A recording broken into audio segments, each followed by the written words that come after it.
Posisi. Ya, pemilu kemarin kan Kang Rudi terpilih lagi bahkan suara terbanyak dari semua caleg yang ada di kabupaten. Iya. Tapi ya kayaknya kalau dia bisa dilantik dan bisa duduk lagi sebagai ketua DPR. Tinggal dilantik ya kan? Udah dilantik ya. tinggal kalau berpikirnya kan kalau kita hanya berpikir ini bukan tempat pengabdian, tapi ini adalah tempat mencari pekerjaan, tinggal duduk. Wah, gajian 5 tahun ke depan. Dan saya kira pasti partainya mempercayakan lagi sebagai ketua lagi, tapi ternyata itu ditinggal untuk kontestasi yang baru yang berjuang lagi sebagai calon bupati Bogor. Nah, ini cara berpikirnya gimana saya? Saya kalau memang meniatkan diri maju dalam kontestasi pemilu kepala daerah 2024, tentu kemarin saya tidak terjun lagi dalam kontestasi Pileg DPRD Kabupaten Bogor. Tentu saya akan memutuskan membangun sebuah simpul, membangun sebuah jaringan, saya terjunnya di DPRD Provinsi atau DPR RI. Agar 40 kecamatan, 416 desa, saya bisa bersosialisasi bersama-sama. Sehingga pada saat bicara pilkada, maka timnya sudah terbentuk. Nah, tetapi pada saat itu memang kita tidak niatkan. Bahkan pada saat pileg, kita fokusnya satu. Kita berjuang mengantarkan Pak Prabowo jadi presiden. Kedua, kita berjudul calon legislatif DPRD Kabupaten Bogor. Tetapi menjelang bulan Juli, nah tiba-tiba Pak Prabowo menyampaikan, Ruth, kamu maju dalam kontestasi pemilu kepala daerah Kabupaten Bogor. Jangan saya, Pak. Ya. Saya menyampaikan, jangan saya. Masih banyak senior-senior yang lain, masih banyak tokoh-tokoh hebat di Partai Gerindra, masih banyak anak-anak muda dan tokoh-tokoh senior yang jauh lebih baik, jauh lebih mumpuni daripada saya untuk menjadi kepala daerah. Ternyata Pak Prabowo menyampaikan, saya minta kamu. Saya minta kamu jadi perpanjangan tangan saya membangun bangsa dari Kabupaten Bogor. Bapak mau seperti apa? Beliau menyampaikan, Ruth, sebentar lagi saya akan memimpin bangsa ini sebagai Presiden Republik Indonesia. Tugas saya membangun bangsa dari Sabang sampai Merauke. Tapi pada saat saya membangun bangsa dari Sabang sampai Merauke, saya tinggalnya di Desa Bojongkoneng, Kecamatan Babakan Madang, Kabupaten Bogor. Saya bertanya kepada beliau, Pak, Bapak mau tinggal di Istana Negara Jakarta atau Istana Bogor? Saya tinggal di Kabupaten Bogor. Saya tinggal di Padepokan Garuda Yaksa.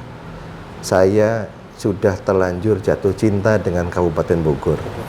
Masyarakatnya ramah, lalu saya sudah menikmati banyak hal yang ada dari Kabupaten Bogor. Saya minta kamu satu hal. Kalau saya tinggal di Kabupaten Bogor, maka Kabupaten Bogor menjadi halaman rumah saya. Saya ingin pada saat saya jadi presiden, kamu menjadi perpanjangan tangan saya di Kabupaten Bogor. Saya tidak mau dengar lagi ada rakyat miskin di Kabupaten Bogor yang nggak bisa makan. Saya tidak mau lagi dengar ada anak-anak siswa-siswi di Kabupaten Bogor yang tidak bisa sekolah. Saya tidak mau dengar lagi lihat di media sosial rame masyarakat nanam pohon di tengah jalan, bikin kolam lele di tengah jalan. Saya mau percepatan pembangunan infrastruktur terjadi di Kabupaten Bogor. Dan banyak hal beliau sampaikan. Dan yang terpenting beliau sampaikan terakhir hanya satu. Jangan coba-coba kamu korupsi. Kalau kamu korupsi tak sikat kamu duluan. Itu yang berat. Jadi itu sangat perlu digarisbawahi. Di spidol apa? Di spidol merah. Tapi pada saat saya dilantik sebagai anggota DPRD Kabupaten Bogor 2019, pesan beliau yang paling kencang kepada kami kader-kadernya pasti itu. Pak, izin arahan petunjuk. Besok saya dilantik sebagai anggota DPRD Kabupaten Bogor. Nah, disitulah momentum beliau langsung nunjuk, kalau kamu macam-macam, kamu korupsi, kamu yang saya sikat duluan. Kalau kamu perlu apapun, kamu minta ke saya. Ada apapun, kamu sampaikan kepada saya. Jangan coba-coba korupsi. Maka pidato beliau pun sama. Siapapun yang korupsi, sampai lubang semut manapun saya cari. Pesan Pak Prabowo itu jangan korupsi. Jangan korupsi. Kang Rudi, kita minum dulu supaya lebih rileks. Nah, ini besok-besok ini supaya nggak ngerepotin yang bikin podcast, pasang sponsor biar nggak usah dicopot. Ya nanti. Ya. Siap. Aceng mineral. Ya.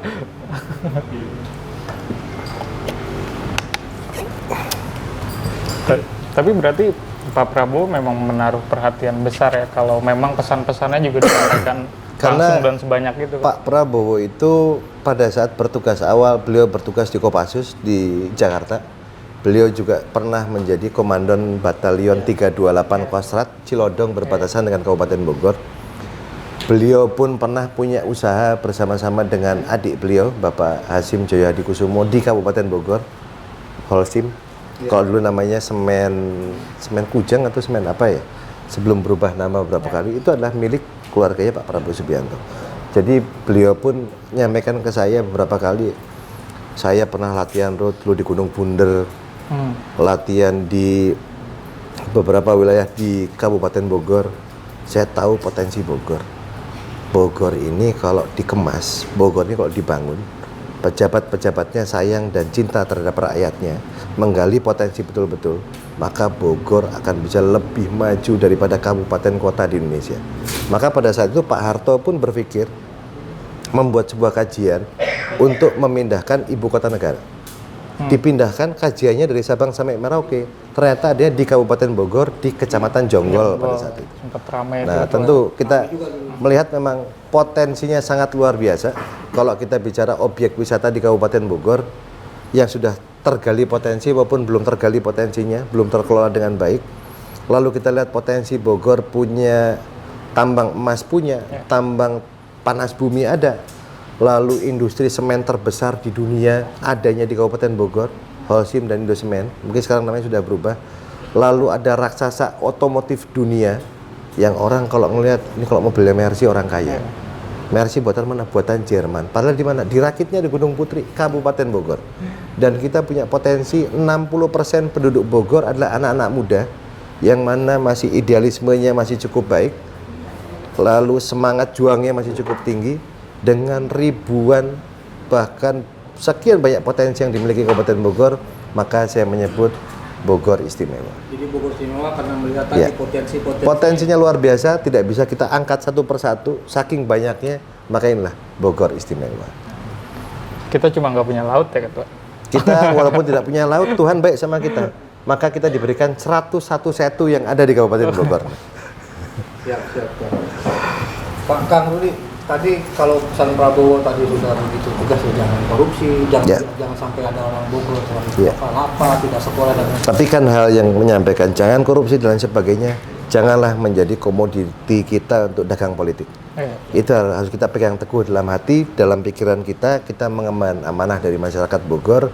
Itulah pesan dari orang tua saya sendiri, Pak Prabowo Subianto, yang harus kami pegang teguh, bukan hanya Rudi Susmanto, tapi seluruh jajaran di pemerintah Kabupaten Bogor pada saat masyarakat Bogor memberikan mandat dan kepercayaannya kepada kami berdua.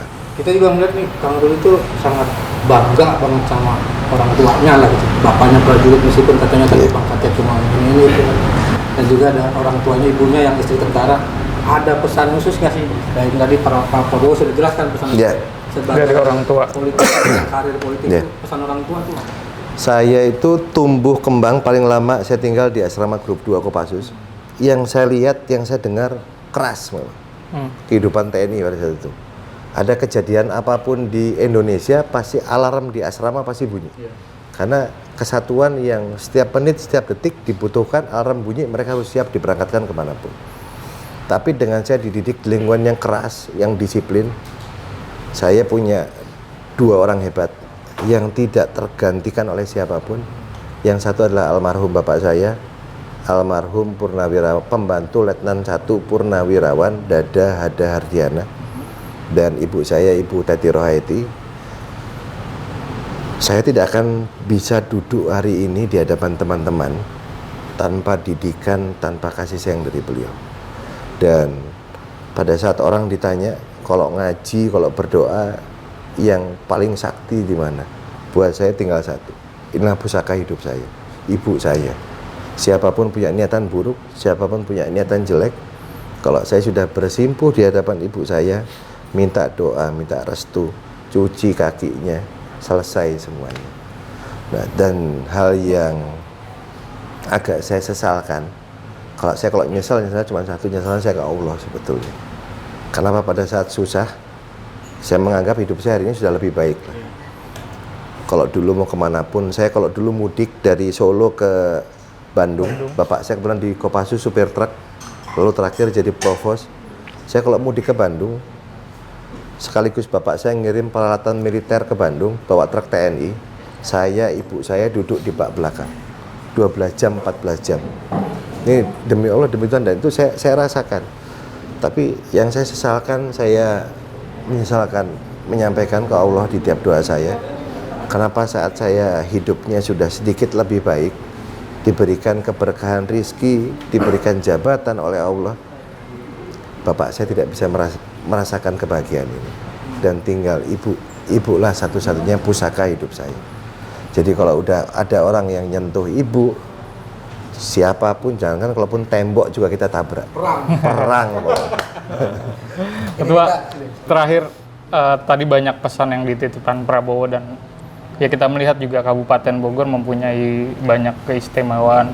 Bagaimana Rudi Susmanto menawarkan Bogor istimewa ini dengan program-programnya ke depan? Jadi kalau bicara program, makanya 50 hari terakhir membuat saya itu, kenapa hati saya itu semakin haru. Kadang itu kita diem itu netes air mata sendiri. Apakah iya kalau nanti Allah meridhoi, masyarakat Bogor memberikan mandat kepada saya bisa amanah? Apakah bisa pada saat saya nanti memimpin, memastikan masyarakat Bogor bisa makan semuanya? Apakah bisa pada saat saya nanti memimpin, bisa mensejahterakan, memberikan fasilitas pendidikan, memberikan fasilitas kesehatan yang merata pada seluruh masyarakat Kabupaten Bogor? Kalau hanya sekadar mau jadi bupati, kalau hanya sekadar untuk mencari menang, saya bisa membuat program-program yang lebih bagus, lebih manis daripada siapapun. Ya, contoh program unggulan yang sudah dicetuskan oleh kepala daerah sebelumnya, Ibu Ade Yasin. Program berjalan cukup baik, 1 miliar 1 desa. Saya bisa menyampaikan ke masyarakat, kalau saya terpilih saya kasih 3 miliar, saya kasih 4 miliar, saya kasih 5 miliar. Lalu ada guru ngaji, Pak Kiai, apa keluhannya? Kalau bisa insentif guru ngaji ditambah, saya tambahkan insentif guru ngaji dari 200%. Ketemu masyarakat, maunya apa? Saya pengen ada puskesmas di tiap desa. Saya bangun satu puskesmas satu desa. Tapi kita memberikan sebuah program harus realistis. Kami memimpin DPRD Kabupaten Bogor 5 tahun, ex officio saya sebagai Ketua Badan Anggaran DPRD Kabupaten Bogor. Membangun satu puskesmas, kita bicara puskesmas ya, bukan pustuk, bukan puskesmas pembantu. Membangun puskesmas, satu puskesmas butuh uang sama infrastruktur yang ada di dalamnya. Di luar SDM, kita butuh 10 miliar satu puskesmas. Kita punya 416 desa, punya 19 kelurahan. Kalau satu desa, satu puskesmas 10 miliar, kali 400 desa 4 triliun, Pak. Habis di situ. Itu 4 triliun, baru puskesmas. Tanah makam, beberapa aset pemerintah daerah ada di beberapa desa dapat digunakan untuk tanah pemakaman umum. Tapi untuk desa-desa yang tidak memiliki tanah makam, maka harus pengadaan. Kalau semeternya 100.000 yang di kampung, kali 1.000 meter, maka butuh duit 1 miliar. Kali 400 desa, 400 miliar. Insentif guru ngaji, insentif RT RW. Lalu saya hanya bisa memberikan satu sarjana satu desa. Terukur, konsepnya pun ada. Kalau harus berikan satu RT, satu RW mungkin bisa, tapi tidak nanti. Nanti berproses beberapa tahun ke depan. Karena pada saat kita memberikan janji kepada masyarakat, maka bukan sekedar janji, tapi kita memberikan konsep program, kita memberikan ide dan gagasan kita untuk kita membangun Bogor ke depan, yang ujungnya pejabat daerah bukan minta maaf kepada rakyatnya. Jangan sampai sudah dipilih, terus kita ngomong, Bapak, Ibu, maaf ya, duitnya belum ada, nanti kalau APBD-nya, duitnya sudah terpenuhi, pendapatannya sudah naik, kita akan realisasikan. Tapi kita membuat beberapa konsep pembangunan yang tujuannya adalah, kami dilantik, kami akan berbuat A, B, C, D. Bukan kami ingin, tapi kami akan. Saya dan Pak Ade Ruhandi akan membuat sekolah dasar negeri berstandar internasional. Saya dan Pak Ade Ruhandi akan membuat blueprint pendidikan selama 5 tahun ke depan. Saya dan Pak Ade Ruhandi akan membuat blueprint kesehatan 5 tahun ke depan. Kita akan membuat beberapa perencanaan untuk membangun Kabupaten Bogor bersama-sama. Perencanaannya kapan? Sudah sekarang di 2024. pada saat saya menjabat sebagai Ketua DPRD Kabupaten Bogor. Maka di tahun 2025 ada program-program yang tentunya akan kita implementasikan untuk membangun Kabupaten Bogor bersama-sama. Sebagai closing Ketua, kita kan podcastnya posisi, podcast literasi dan inspirasi. Kalau kita dengar tadi cerita itu kan banyak sekali sebenarnya pelajaran hidup yang masih kita undang lagi. Ya, supaya kita punya alasan buat undang lagi. Harus pakai alasan lagi.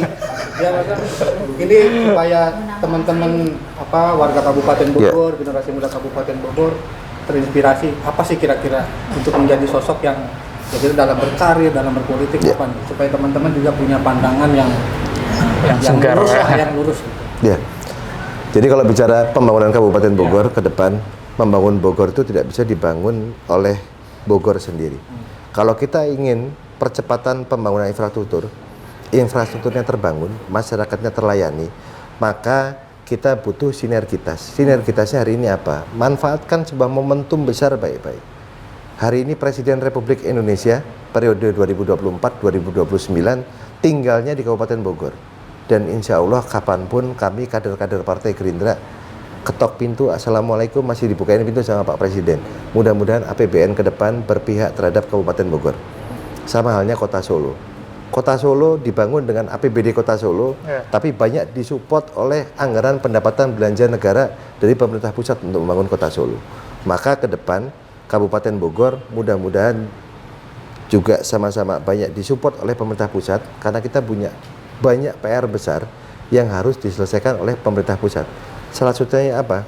2024 sekarang, Jalan Tegar Beriman Bojonggede Kemang sudah kami masukkan menjadi rencana jalan nasional. Dan insya Allah di 2025 menjadi jalan nasional, maka kita minta pemerintah pusat untuk ikut mensupport, bersinergi bersama-sama menyelesaikan jalan Bojonggede Kemang yang sudah diinisiasi program baik oleh kepala daerah sebelumnya. Maka tugas saya adalah melanjutkan, menyelesaikan, dan menyempurnakan. Lalu ada jalur poros tengah timur yang mana kalau APBD tidak akan mencukupi, maka itu harus ditunjang oleh APBN. Sama halnya kita juga harus bersinergi dengan pemerintah provinsi. Tapi pada kesimpulannya adalah satu. Bogor wilayah aglomerasi, kalau dulu adalah penyangga ibu kota, sekarang menjadi daerah aglomerasi di daerah kota Jakarta. Prinsipnya satu. Kalau Bogor ingin maju, Bogor ingin berkembang, maka Kabupaten Bogor tidak bisa dibangun oleh satu orang. Kabupaten Bogor tidak bisa dibangun oleh satu suku. Kabupaten Bogor tidak bisa dibangun oleh satu agama. Kabupaten Bogor harus dibangun dengan kebinekaan. Kabupaten Bogor harus dibangun oleh orang-orang yang sayang dan cinta terhadap Kabupaten Bogor. Maka saya Rudi Susmanto dan Bapak Adi Ruhandi mohon doa, mohon restu, berilah kami kesempatan untuk kami mengabdi, untuk kami membangun Kabupaten Bogor. Salam Bhinneka Tunggal Ika, salam Bogor Istimewa. Tepuk tangan dong buat Pak Rudi. Nah, ini kan anak muda semua. Tadi kan sudah closing ya. Saya menyampaikan filosofi Bogor Istimewa. Iya, boleh tuh. Nah, ini kan jari kita kenapa sih kok kelingking, nggak sopan amat katanya. Kenapa nggak jempol? Kenapa nggak jempol? Nah, karena buat kami orang kecil, kami minoritas. Jempol itu untuk menunjukkan kehebatan orang. Jari telunjuk ini untuk memberikan perintah. Kalau anak muda itu kadang ini untuk ngeledek orang. Nih. Nah, kalau jari manis untuk menyematkan barang berharga, cincin pernikahan. Nah, ini jimat nih katanya. Peninggalan bapak saya. Tapi kalau ini jari kelingking ini bagian terkecil dari bagian tangan kita. Mohon maaf, kadang hanya buat telinga, kadang hanya untuk hidung. Ini adalah huruf B, huruf I, Bogor Istimewa. Dan ini adalah simbol Rudi Susmanto, usianya 39 tahun. Kita anak muda, tapi kadang kita tidak pernah dianggap muda. Kita anak muda, kalau memberikan saran, masukan, selalu diremehkan. Kadang nggak diterima. Tapi ingat, kekuatan anak muda, saat kelingking ini kita lipat, anak muda menjadi kekuatan besar membangun bangsa dari Kabupaten Bogor. Penuh makna kelingking aja. Filosofi. Dan dalam sekali. Oke, demikian perbincangan kita dengan Kang Rudi Susmanto, calon Bupati Bogor nomor urut 1 ya. Nomor 1. Ya, Kita doakan, ya kita doakan segala Kita doakan hajatnya semua lancar. teman kita karirnya apa, Amin. apa hajat niatnya semua itu dimudahkan sama Allah. Sampai jumpa lagi lain kesempatan bersama kita di Posisi Podcast Literasi Dan inspirasi. Posisi